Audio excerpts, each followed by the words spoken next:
Bonjour à tous, il est 6h30 et bienvenue dans cette édition.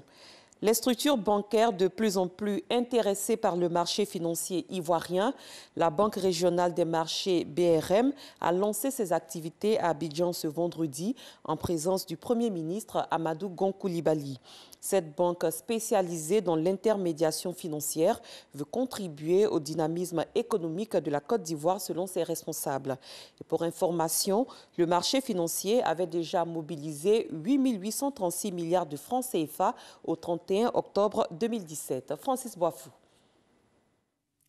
La Banque régionale des marchés BRM, officiellement installée en Côte d'Ivoire. Le Premier ministre Amadou Gon Coulibaly a lancé les activités de cette banque d'affaires située au plateau boulevard de la République. La BRM est la première banque spécialisée dans l'intermédiation financière par les titres. Différente des banques commerciales, la Banque régionale des marchés veut contribuer au dynamisme économique impulsé par le marché financier local. 8 836 milliards de francs CFA collectés au 31 octobre 2017. L'avènement de la Banque régionale de marché succursale de Côte d'Ivoire, loin de consister en l'arrivée d'une nouvelle banque concurrente, doit résonner comme une invite à l'élargissement des activités du secteur bancaire. L'APB voudrait par ma voix vous encourager à orienter davantage vos actions dans l'accompagnement des PME ivoiriennes en quête de financement. Elle représente 80% des entreprises ivoiriennes et constitue le moteur de la croissance. Le chef du gouvernement, Amadou Gon Coulibaly, pense que la BRM peut booster cette croissance à travers ses 3 pôles d'activité. La banque de marché, la banque d'affaires et la gestion d'actifs devraient lui permettre, en emploi doté, d'accompagner les secteurs publics et privés dans le financement des projets devant conduire notre pays à l'émergence. J'ai foi à l'engagement de la BRM à soutenir la Côte d'Ivoire dans son élan de développement économique et financier. La Banque régionale des marchés BRM, aujourd'hui, c'est plus de 10 000 milliards de francs CFA d'opérations réalisées depuis sa création en 2007. Plus de 120 milliards de revenus générés. Elle est présente au Sénégal, au Niger et en Côte d'Ivoire. Parlons développement dans le cadre du suivi de la mise en œuvre du Plan national de développement PND 2016-2020 et des objectifs de développement durable en abrégé ODD. Le ministère du Plan et du Développement organise le rapport de suivi de la mise en œuvre du PND au titre de l'année 2017 et le rapport volontaire de la Côte d'Ivoire sur les ODD. Ce rapport sur les ODD sera présenté au prochain forum politique de haut niveau en juillet 2018 à New York. À noter que la mise en œuvre du PND 2016-2020 au titre de l'année 2016 a enregistré des progrès, notamment un taux de croissance de 8,3%. Justine Saïdjiki. La Côte d'Ivoire s'est engagée à réaliser les objectifs de développement durable, ODD, adoptés par les Nations Unies en septembre 2015 et le gouvernement ivoirien s'est porté volontaire pour présenter un examen des ODD lors du prochain forum politique de haut niveau sur les ODD en juillet 2018 à New York.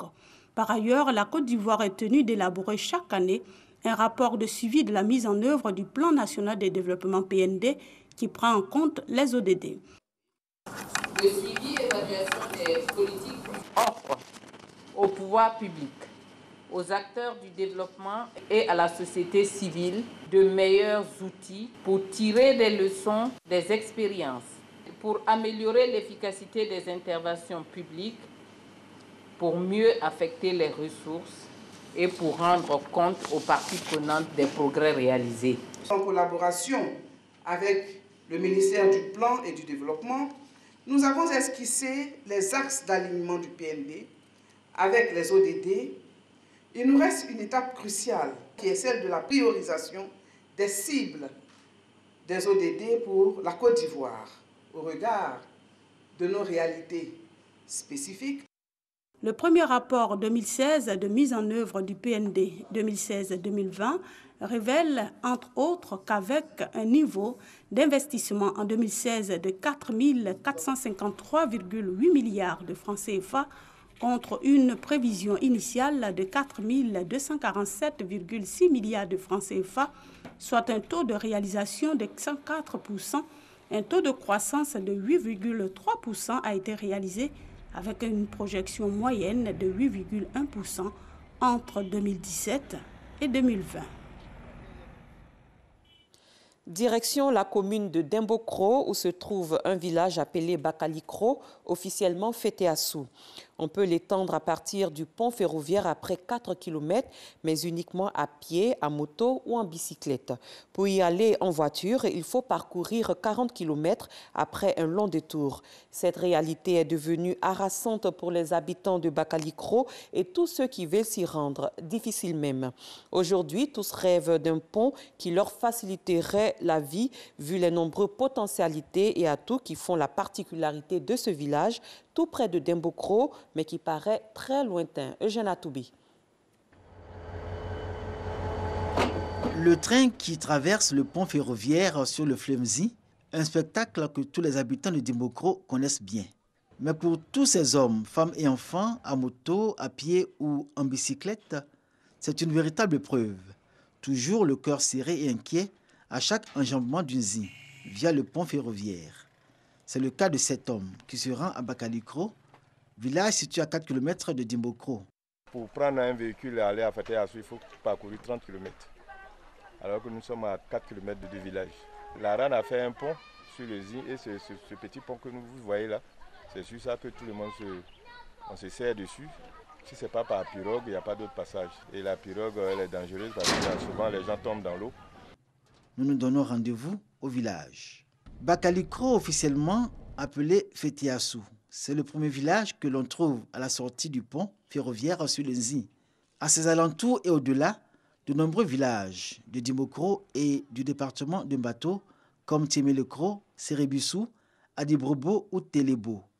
Zone de production de vivriers qui alimentent les marchés de Dembokro.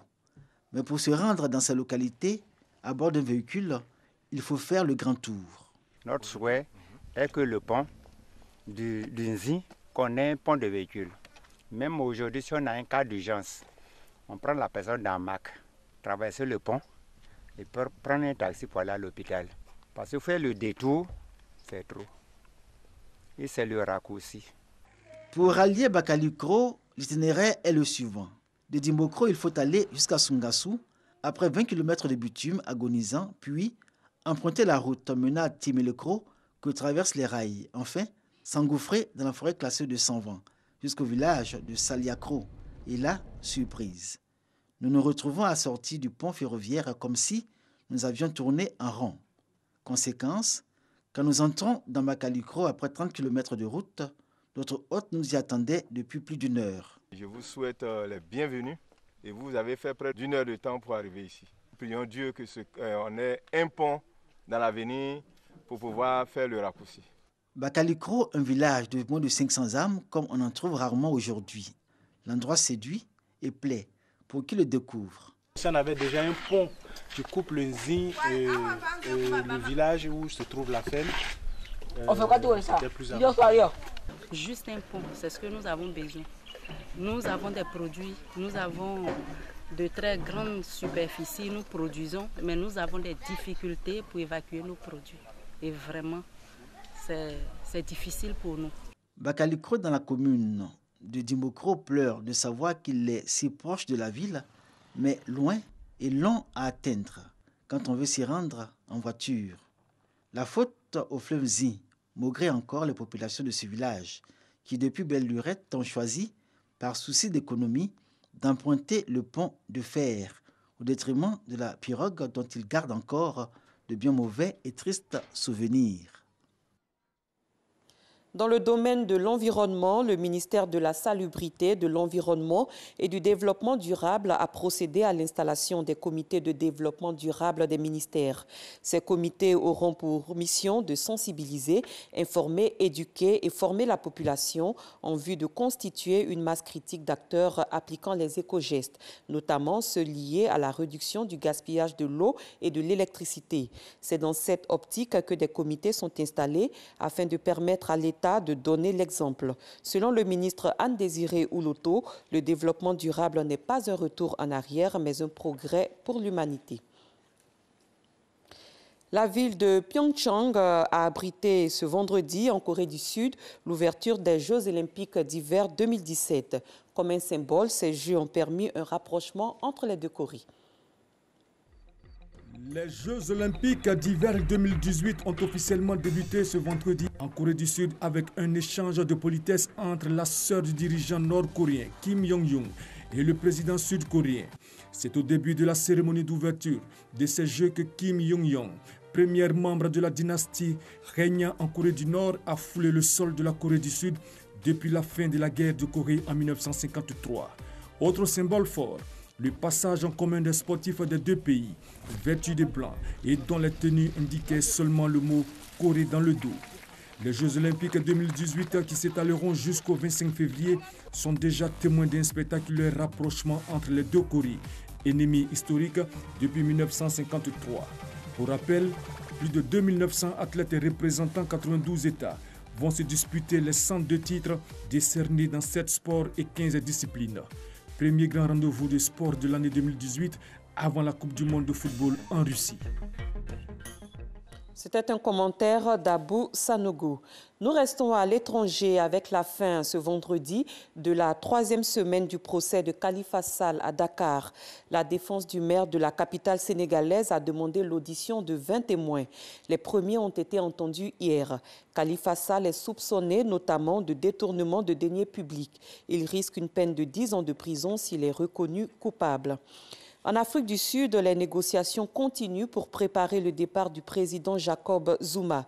Les négociations directes entre le chef de l'État et Cyril Ramaphosa ont débuté et les négociations directes entre le chef de l'État et Cyril Ramaphosa, le président de l'ANC, seraient dans leur phase finale. La démission du président sud-africain semble donc toujours aussi imminente. C'est la fin de ce 6h30. Merci de l'avoir suivi. Très bon début de week-end à tous et à toutes.